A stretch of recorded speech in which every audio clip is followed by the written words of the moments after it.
Tohle je moje první kolo. Že nazdar všichni cyklozbrdi a vítejte u prvního videa na mém kanále. Tady to bude takový rychlý úvodní videjko. Tady na ten kanál budu postovat videa asi pravidelně, třeba každý týden nebo měsíc, uvidíme, jak to vyjde. Takže děkuji za zhlédnutí videa, za to, že jste na tohle klikli a užijte si to. A dívejte se až do konce a případně dejte like. Chtěl bych si tady v té epizodě jenom probrat tak nějak moje kolo, jak to vypadalo, protože teďka budu dostávat nový. Konkrétně nevím, jak se přesně jmenuje, ale hodím vám ho sem na obrazovku. Chtěl bych probrat, jako na čem jsem tak jezdil, abych měl nějaký záběry, když tak potom na první sezónu. Teďka je moje první pořádná sezóna jako ježdění na kole a tady to je konkrétně Moral Merida. A pokud se nemýlím, tak Athens Silver Edition 2005, myslím. Já to tady někde najdu, pokud to najdu, no. No nevím, ale tady. Athens Silver Edition. Je to kolo z roku 2005, takže to nějakých 20 dobrých let to zažilo už. Jak vidíte, kolo asi úplně není už v nejlepším stavu, ale to je proto, že jsem s tím hodně padal.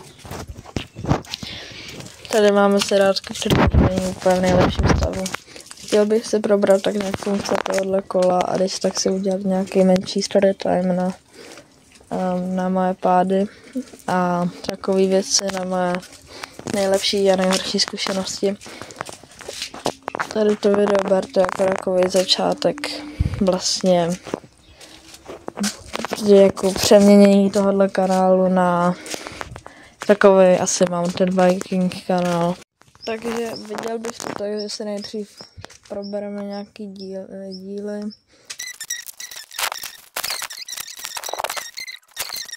A uvidíme.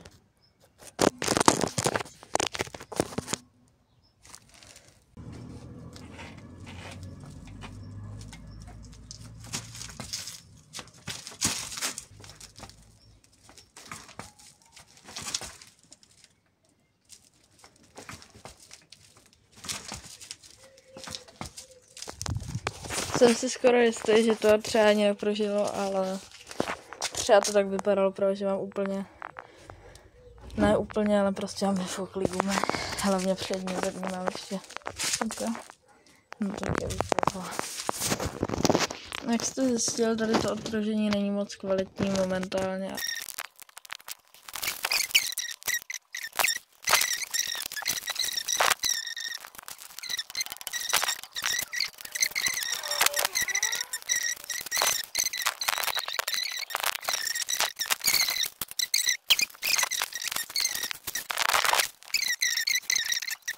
Tak tady tady ten krček, nebo jak se tomu říká, se mi zapletl jako do kola dovnitř. Tady ta věc mi vyletěla z toho a přeházka byla úplně jako hotová, tak bych ji nazval. Ale potom se na to podívala moje tačka a podle sebe, protože vlastně to kolo mám dostat jako.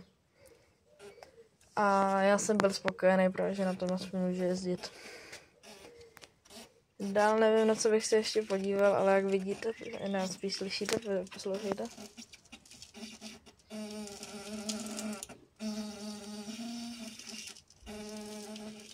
Nevím, jestli jdete slyšet, ale vrže to jak svině, takže jsem rád, že budu mít nový. Nemám co jiného říct ke komponentu toho. A